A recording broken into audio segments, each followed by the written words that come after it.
ένα ιδιαίτερο κοντοσούβλι, κοτόπουλο και χοιρινή πανσέτα μαζί, αντάμα. Αγκαλιά. Γεια και χαρά, καλή μας φίλοι. Γεια σας και εγώ μένα. Είμαστε η αδερφή Μαλιόρα. Είμαι ο Γιώργος. Και εγώ Ανδρέας. Μαζί σχεδιάσαμε και κατασκευάζουμε τις ψισταριές Άμπρικιο. Αλλά μας αρέσει το ψήσιμο και το μαγείρεμα.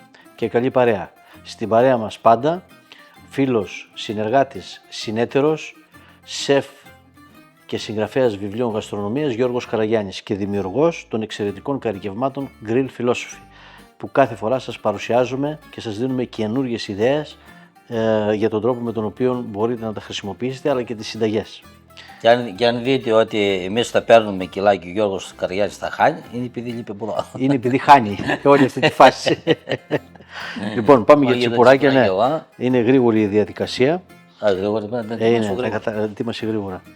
Λοιπόν, λέμε παιδιά. Εδώ έχω 1 κιλό χοιρινή πανσέτα.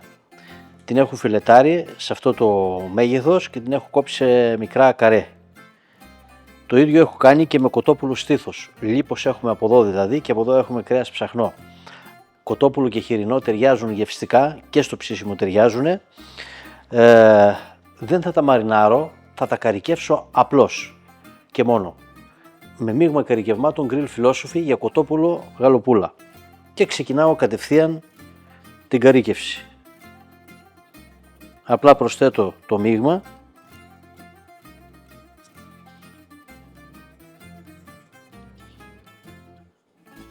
Μια στρώση. Εδώ έχω πάπρικα καπνιστή και εδώ θα σας πω και τις δοσολογίες. 5 γραμμάρια είναι για τα 2 κιλά που είναι αυτά εδώ. Πάπρικα καπνιστή και 70 γραμμάρια μείγμα καρικευμάτων Grill Philosophy για κοτόπουλο γαλοπούλα. Για 2 κιλά είπαμε κρέας. Προσθέτουμε και ανακατεύουμε. Ξανά πάλι.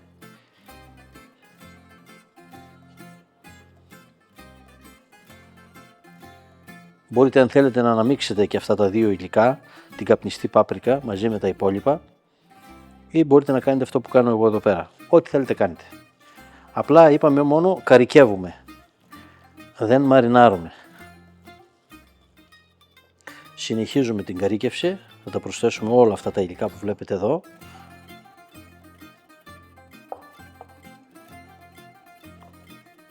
Όπως ξέρετε, εγώ συνηθίζω να προσθέτω τα καρικεύματα σταδιακά και να ανακατεύω. Δεν μου αρέσει να τα ρίχνω όλα μαζί σε ένα σημείο, γιατί έτσι δεν θα μπορέσει να γίνει ομοιόμορφη κατανομή. Και έτσι τώρα θα προσθέσω και την τελευταία ποσότητα και όσο έχει απομείνει από την καπνιστή πάπρικα.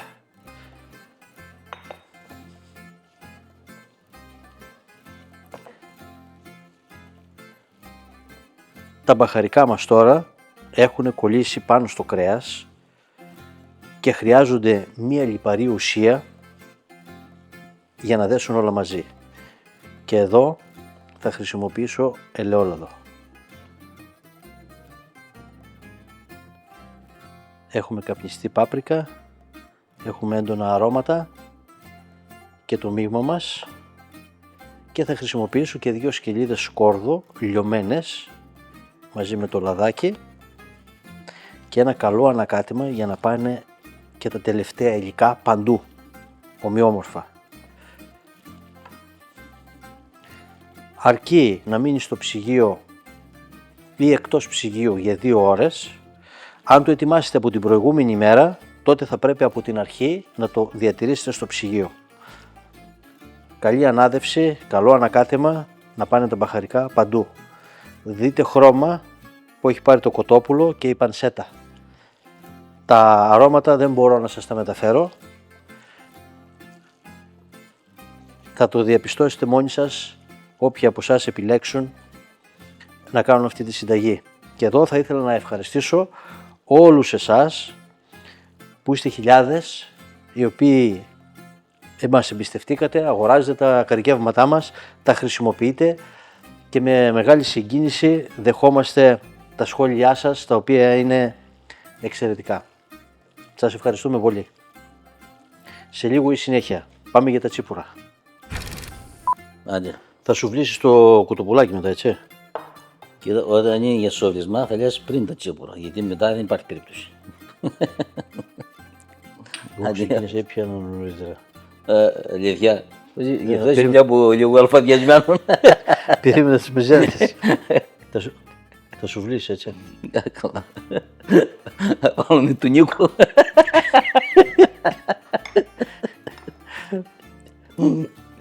Ποιος θα πάρει την κάμερα,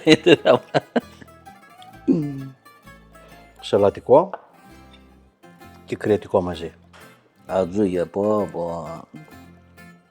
Δυνατό τσιπουρομεζές. Τέλεια. Άντε, γεια μας. Γεια μας. Συνεχιάζει, παιδιά. Μέχρι να ανάψουν τα κάρβουνα, θα σας δείξω πώς θα σουβλήσουμε εδώ πέρα. Ξεκινάμε πάντα με την πανσέτα και όπου είναι το λίπος, αυτό το μέρος θα κοιτάζει προς τα έξω. Τουλάχιστον στο πρώτο κομμάτι, έτσι, και στο τελευταίο. Λοιπόν, μετά πάμε σε κοτόπουλο, πανσέτα,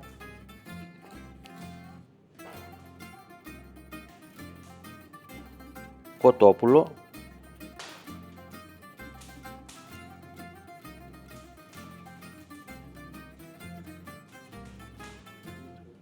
και συνεχίζουμε έτσι ένα λάξ μέχρι να τα σουβλήσουμε όλα. Λοιπόν, αρχίζουμε και τελειώνουμε με πανσέτα και το λίπος, όπως είπαμε, προς τα έξω στο πρώτο και στο τελευταίο κομμάτι της πανσέτας. Δεν πιέζουμε τα κομμάτια στη σούβλα, τα αφήνουμε να είναι χαλαρά. Αντιθέτως, μπορούμε να τα πατήσουμε έτσι, να δώσουμε πιο στρόγγυλο σχήμα για να έχουμε και με όμορφο ψήσιμο. Λοιπόν, πάμε ακόμα ένα κοτόπουλο και τελειώνουμε με πανσέτα λιπαρή εκεί. Αυτό. Βλέπετε, το πιέζω πάντα εδώ, το πατάω λιγάκι για να γίνει πιο στρόγγυλο. Αν θέλετε να τα έχετε έτοιμα σουβλισμένα στο ψυγείο, μπορείτε να τα τυλίξετε με μια μεμβράνη και θα πάρουν και πιο ομοιόμορφο κυκλικό σχήμα και είστε έτοιμοι. Με αυτόν τον τρόπο θα σουβλήσω και τα υπόλοιπα. Λοιπόν, ομαλή περιστροφή που μπορεί να την προσφέρει μόνο ο κοχλίας, μέτρια προς δυνατή φωτιά, βάλαμε σχάρα δίπλα γιατί θα ψήσουμε και πίτες και θα σας δείξουμε πώς θα το σερβίρουμε στο τέλος.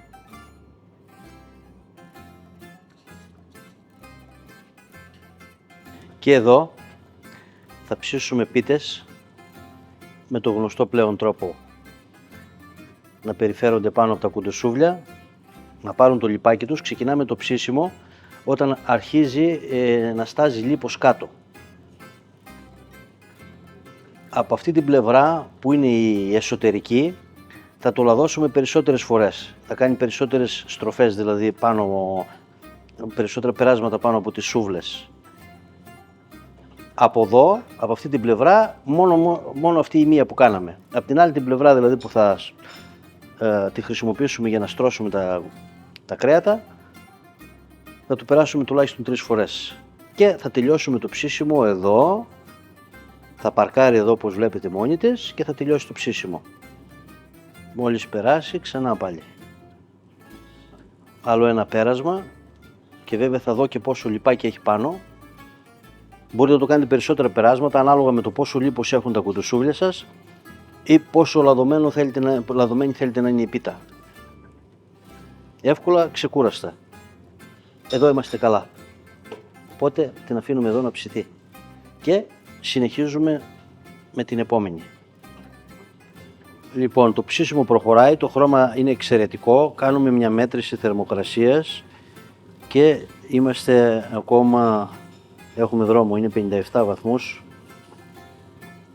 στο χοιρινό. Ανάλογα σε ποιο σημείο θα καρφώσουμε, έχει και διαφορετική θερμοκρασία.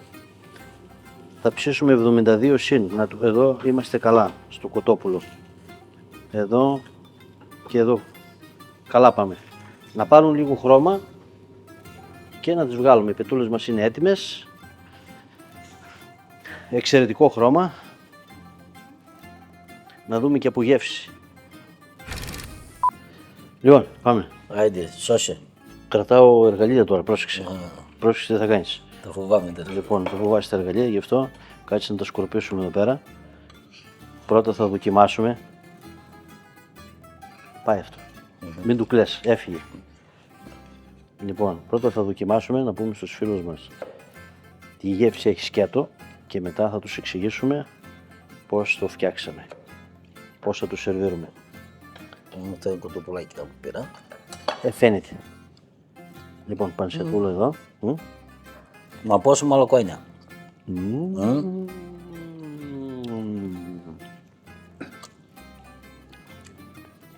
Και κοτόπουλο. Λιώνει το στήθος. Ναι, βέβαια. Έχει πάρει και γεύση από το λιπάκι της πανσέτας και η καπνιστή πάπρικα έδωσε μια ξεχωριστή ένταση και κάτι άλλο. Να μην τον καθυστερήσω. Αυτός είναι καλύτερο στο τυλίγμα, αλλά καλύτερα να έχω τον έλεγχο εγώ, να ξέρω τι βάζει μέσα. Έτσι. Ναι.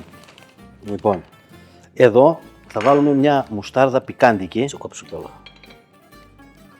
στην πιτούλα. Κόψτε ψηλά ψηλά.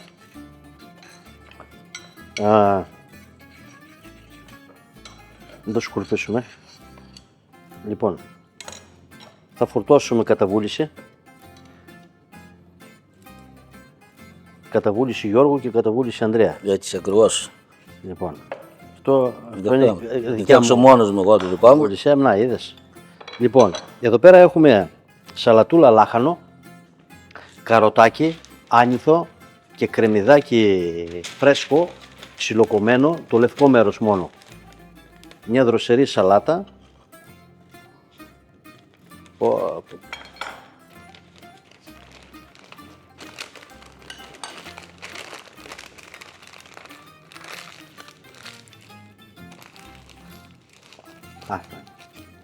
Πιτούλα.